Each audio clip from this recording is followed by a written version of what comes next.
सब लोग काम कर रहे हैं और कांग्रेस पार्टी पूरी एकता के साथ काम कर रही है। सर, बीच में ऐसा भी सुना गया, जैसे ही लास्ट बाई इलेक्शन के समय में भी देखा गया था, न्यूज़ में भी आ रहे थे कि एक गौरव गोगोई का एक हो गया, एक उपेंद्र बराजी का एक दूसरा लवी हो गया, तो एक साथ काम नहीं कर रहे हैं, इसलिए जितना आप लोग उम्मीद कर रहे थे रिजल्ट को, ऐसा रिजल्ट नहीं आया। AICC general secretary Jitendra Singh ji यहाँ पर हैं और वे अनुभवी हैं और कई जगह भी आजकल मध्य प्रदेश के इंचार्ज भी वो हैं, तो वे सबको एकजुट होकर एक मिलाकर सभी को साथ लेकर चल रहे हैं। जी सर, सामने पंचायत इलेक्शन है, उसके बाद असेंबली इलेक्शन का प्रिपरेशन भी शुरू हो गया है, तो यहाँ से आप लोगों का स्ट्रेटेजी कैसा रहेगा, कैसे आप लोग आगे बढ़ेंगे सर? ये हमारे अध्यक्ष जी बताएंगे और महामंत्री जी बताएंगे और पार्टी बताएगी। मैं चूँकि यहाँ का प्रभारी नहीं हूँ और काफ़ी दिनों बाद गुवाहाटी आ रहा हूँ, असम के लोगों से और असम की धरती से मेरा बड़ा मैं बहुत आदर के साथ कहना चाहता हूँ कि बहुत अपनापन मुझे यहाँ मिला है और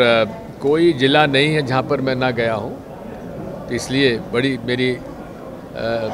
अच्छी स्मृति यादें हैं असम के लोगों का और उनका जो प्रेम और सद्भाव और इज़्ज़त मुझे मिली, मुझे बहुत ही कम दूसरे राज्यों में मिली जो यहाँ पर मिली। सर, आप और एक बात बताएं कि देश दो हिस्से में बता है, दो ग्रुप में बता हुआ है और आप लोग के पार्टी से ही जाकर असम में भी दूसरे टीम में आ गए जो अभी नफरत मतलब स्प्रेड कर रहा है सर। बिल्कुल, बात यह है कि स्पष्ट रूप से विचारधारा की लड़ाई है। एक तरफ विचारधारा है महात्मा गांधी की, जो सभी धर्मों का सम्मान करते हुए सभी दोनों लोगों को अधिकार संपन्न बनाने के लिए अनुसूचित जाति, जनजाति, पिछड़ा वर्ग, महिलाओं को पूरा आदर और सम्मान देने के लिए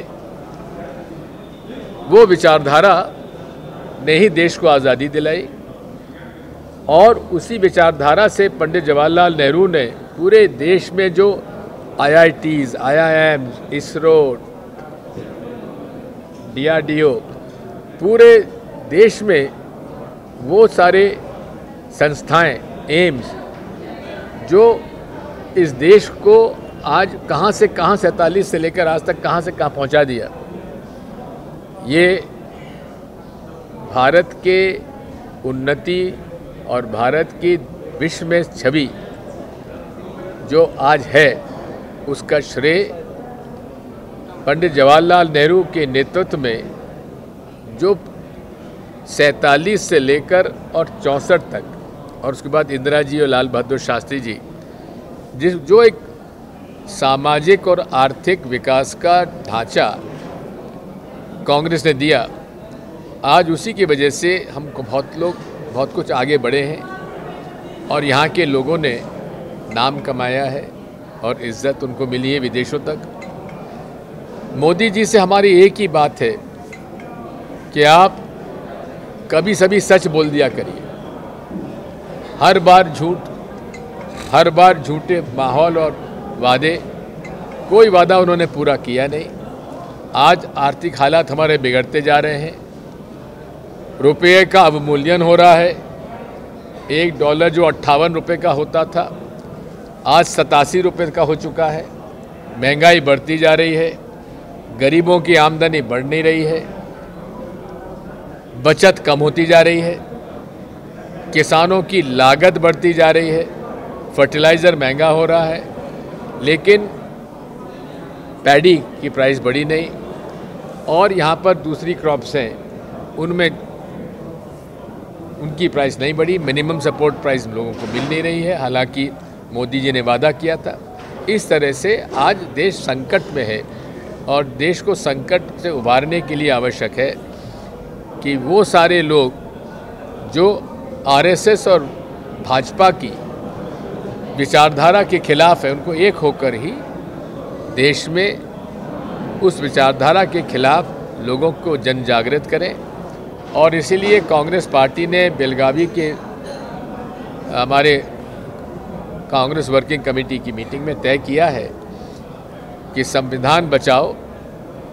राष्ट्रीय पदयात्रा कांग्रेस पार्टी निकालेगी, जिसका उल्लेख भूपेंद्र जी ने कहा है, क्योंकि जनसंपर्क के माध्यम से ही जनता के बीच में जाकर भी जो जनता में नाराज़ी है आज इस हुकूमत के खिलाफ केंद्र में और राज्य में, उसके खिलाफ हमें संपर्क करके लोगों को जोड़ने की आवश्यकता है, उनकी लड़ाई लड़ने के लिए आवश्यकता है। सर और एक सवाल है सर पिछले कोई इलेक्शंस में देखा गया है बहुत सारे स्टेट्स में बीजेपी का उतना बहुत मतलब अपोजिशन का बहुत डिविजन होने के लाभ उठाया है बीजेपी ने, तो असम में अपोजिशन का जो सारे पार्टी है उन लोगों के एक साथ होकर बीजेपी के साथ लड़ने का, विपक्ष को एक साथ जुड़ने का क्या कोशिश शुरू किया? भूपेन ने काफ़ी अच्छे ढंग से उसको मैनेज किया हुआ है। आज भी हम लोग इकट्ठे हैं, एक आध जगह कहीं कोई प्रॉब्लम आती है उसको सॉर्ट आउट करेंगे। स्पेशली सर अखिल गोगोई जो है भाई, मैं तो उसका बड़ा प्रशंसक रहा हूँ, फाइटर आदमी है और मेरे बड़े अच्छे संबंध रहे अखिल से। उससे यही कहूँगा, अखिल भाई सब लोगों को साथ लेके चलो, हम लोग हमारे दुश्मन नहीं है, दुश्मन हम लोगों का भाजपा और विचारधारा आरएसएस की है, तो उसके खिलाफ हम लोग सब मिल के लड़ाई लड़ेंगे।